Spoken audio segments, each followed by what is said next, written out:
Hello YouTube, it is Damien. It is DAMMO Does England. It is Season 10, Season 3 here with Burnley.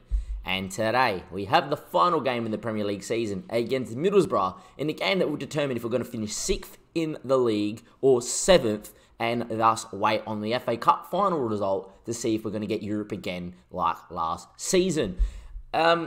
Look, this season had a lot of promise. When we got on the stream last night, and the only reason that we didn't end the stream even the current season is because when we got home from coaching was a bit late, and, you know, Mum was already complaining that we're a bit loud. It was quite late, so we decided just to get off. We had so much promise coming into the stream last night, and so much promise with this run home, and it all turned to shit. We had so much promise in terms of the Europa League. We got Ajax. We actually, first game on stream, you can tell when we started streaming, can't you? We streamed all the way up until, I think, Spurs, and after Spurs, we got off because I was kind of, or after Southampton, we got off because, you know, Mum was already complaining about it being late. But as you can see against Ajax, we drew 0-0. We were dominant in this game in terms of creating chances. Their keeper made save after save after save. Speaking about keepers, Onana is one of the best keepers I've used so far on FM. Him and David Ray are just not this next level. They're unreal. The amount of chances that we started conceding on stream last night and the amount of times Onana was like pulling more than 10 saves a game was ridiculous. Anyhow, we then lost 3-7 to Arsenal, and look, it sounds bad, and then you go through it. Onana made save after save after save. I think he got docked for the Ruben Salah's goal. That was his mistake. It wasn't. Own goal from a defensive mistake. Own goal from a defensive mistake. And even this one here was a defensive mistake as well. What happened is they put the ball over the top, and my centre-back would turn around and go run, and then just stop. And whatever reason, just stop, and then their striker would run in and be 1-on-1 and score. And I mean, like, getting to it, I mean, like, we'll have a look at Usman's, and then I don't need to show you the rest because they're the exact same. Couldn't believe it. It was 3-3 at halftime. We didn't deserve to win this game. We didn't deserve to get anything. But it was just sort of the night that we were having on FM, you know. When we get to them playing the long ball through, you can just see Usman just slows down and stops. We'll watch it again, but, like, Usman's there. He's a defender on cover. He's quick. You know, he's there. He's surely there first. Like, is there any way that one of these two are getting to the ball? No. And then he just stops. And in the end, he puts it into his own net too, which was the most disappointing part. And then we lost to there. We then lost 2-1 to Southampton in a game that we absolutely smacked them in and couldn't find a way for Sivlar. And then we're out of the FA Cup in the 5th round, which is disappointing because with the FA Cup, the way it's kind of gone, you know, in that 5th round, in the 6th round, I think in the quarterfinal, we would have got Newcastle, who on paper we would have beat. And then in the semi-final, Arsenal, Chelsea, you never know, who we actually played really well against in the league. And we'll get to that. We then beat Newcastle 3-1. Not before we lost to Ajax 4-1 at home. We dominated this game. We couldn't put the ball in the back of the net. They scored early with their only chance, with their only second shot in the game after half-time. They had 2 shots, 2 on target, 2 goals. We went for it. The game opened up a little bit more from them because we went for it. But, yeah. And then when we got one back, we missed another 1-on-1 and could have made it 2-2. And then you just never know. But, yeah, it was one of those. In the end, we went 1-0 down to another defensive mistake against Newcastle, but actually scored and won 3-3. As you can see here, we did score a couple goals here in this game against Liverpool. But yet again, 18 shots, 12 on top. Couldn't put chances away. And Liverpool made us pay at the back. Onana making a couple good saves on that one there. We then lost to Chelsea 3-2. We were 2-0 up. We were dominating. It didn't look like any Chelsea could do anything. In the end, second half, Chelsea were a different animal. We couldn't hold on. And then in 93 minutes of meant to be played at time, they scored in the 94 from Sancho when the game should have been over, but it didn't happen. And that's not the last late goal you would see. Spurs scored in the 96th minute when the game should have been dead and buried. And then from kickoff, it allowed us to score in the 97th. I didn't understand that. When Valles got injured, there was 20 seconds on the clock when he went down. 20. And that added on another 3 minutes. Don't get it. Anyhow, we didn't deserve to get a draw in this game, but it would have been nice. Then we went and played Southampton. You conceded another defensive mistake. We then scored in the 87th and the 95th, and we celebrated big on the stream. We then beat Leicester and Stoke, and then we drew to Man United 0-0. I was going to bring you this game, but with 3 games to go, because Liverpool and Spurs are so far behind and Brighton dropped off, we were either going to finish 6th, anywhere between 5th and 7th. So there was no point showing you that because it was all about if we're going to finish 7th or not. in this run-in. And then against United, nothing happened. Unana pulled off, I think, 11 saves in this game and saved a penalty. I don't understand goalkeeper ratings. He deserved like a 9.9. In the end, finished 0-0. Not really a game worthy of seeing. But there we go. We have one game left in the league. Look at the stats. We've scored 93 goals this season. We're going to finish 6th or 7th because we can't defend. Hopefully, Jeremy Boris, who started really well and is now fallen off the boil. And same with, well, look, Usman, apart from a couple of games, has actually been really good this season since he's come in. If these two can learn to play with each other and, be better, and grow, and Jeremy has been growing. Determination went up to 17, now back down to 16. Interesting. Apparently, he's got concerns about me. I must have, made him angry somewhere.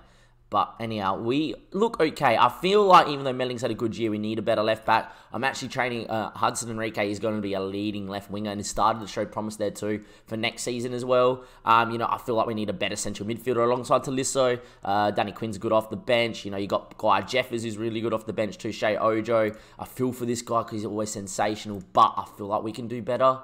I honestly do feel like we can do better, and we can train someone to be better. And Guy Jeffers is a leading Premier League player, or was a leading Premier League player back in this role, in this central mid role when we play 4-4-2, and can play up there, not too bad as well.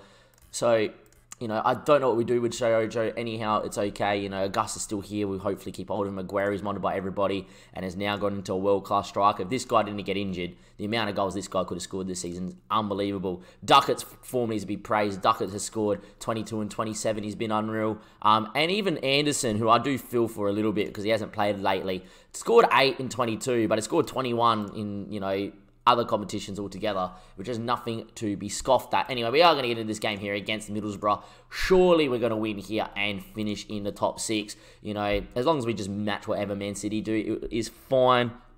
But it would be nice to finish in the 6 again and really just go, okay, we're European quality, and hopefully with a couple of improvements elsewhere, we should be fighting for Europe again next season and hopefully pushing on to maybe even the Champions League.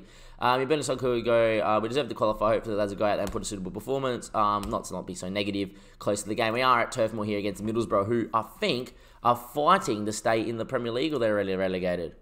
They're already relegated, so it doesn't matter anyway. It is A-OK. Middlesbrough have nothing to play for but pride on the final day, so we should be winning this one here. And then we should be in Europe come next season.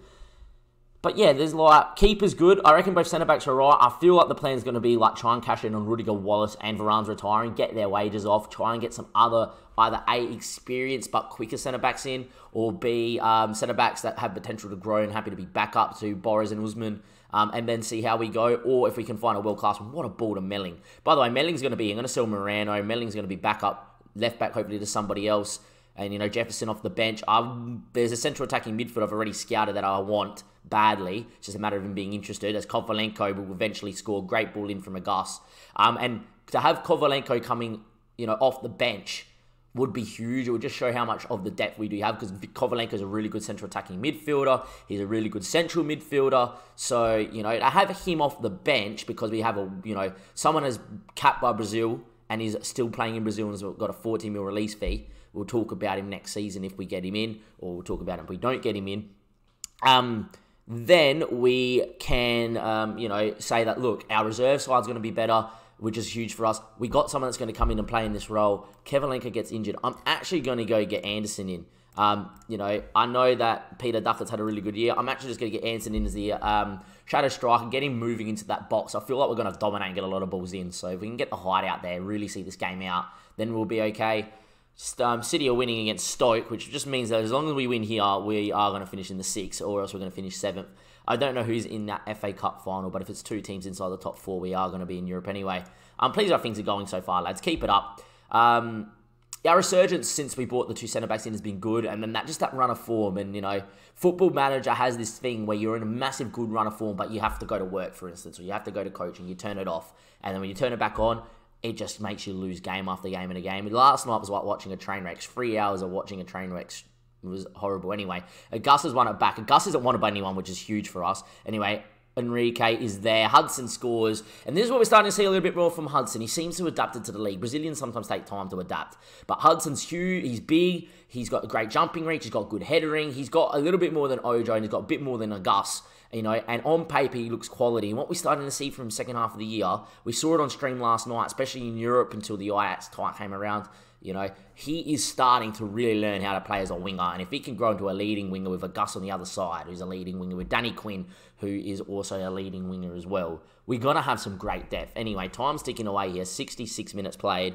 Morales throws it in. It's going to be headed by Stockton, and D'Amico can go long, but it should be Borres, and Jeremy will get on it, and he should be able to face forward, and off we go. It's important to see how much money the club gives us. I feel like we're going to have a fair chunk of it, upwards of 40 million, hopefully. With the sales I'm planning on making, it'd be all right. From the form I've seen of Duckett and Anderson, could sell Aguero if a big price came in, but Aguero is currently a world-class striker at the moment, so it would make it wouldn't make too much sense. Anyway, we're going to get Duckett in there up front there for Aguero anyway. I'm going to try and get Duck another goal, and I feel like it would be amiss of me not to get Danny Quinn, who, by the way, ladies and gentlemen, has got 15 assists and 22 in the Premier League, right? That's with 9 off the bench appearances, by the way, and then has 26 in, 37 appearances? 26, averaging a 7.49 overall, 7.36 in the league. Danny Quinn is the assist king. We said it at Bournemouth when he was 15 years old while we were there, and we're saying it now. He is unbelievable, and I love it. Anyway, time's going to tick away here. Look at both centre-backs playing quite well there too. You know, keeper having a good game. Onana has transformed this side too. If we could just keep clean sheets, we would be fine. It looks like we're going to finish in the 6 easy. I don't see Middlesbrough scoring 2 goals really late. We're going to cruise home here to the top 6 finish. We achieved what we wanted to at the start of the season, which I said we want to finish in the top 6 again. We want to be in and around Europe. We would have liked to have been, you know, top 8 to top 4, fighting in there for the whole season. As it so happened, we had to scrap our way back from the bottom. We were 17th for one stage to finish in the 6th. Our run of form in January and February was sensational. And we are here, and we are exactly where we need to be. We dispatched Middlesbrough. We are going to finish in the top 6. We are going to be in Europe next season, which is huge for a lot of these boys. Kovalenko is out for 2 to 3 months. At least he got it injured at, you know, this stage of the season. I'm going to send the assistant. I'll just do it. Look back with a lot of pride. Onana's a top quality goalkeeper. Hasn't been beaten for 317 minutes. It was a pretty special way to end the season. We qualify for Europe. It's fine. Burnley given 35 million, which means I feel like in terms of finances, we don't actually have as much as I thought. We might not get 33 mil. We might get a little bit. We might get a little bit on top of it, but we might only get 30 mil.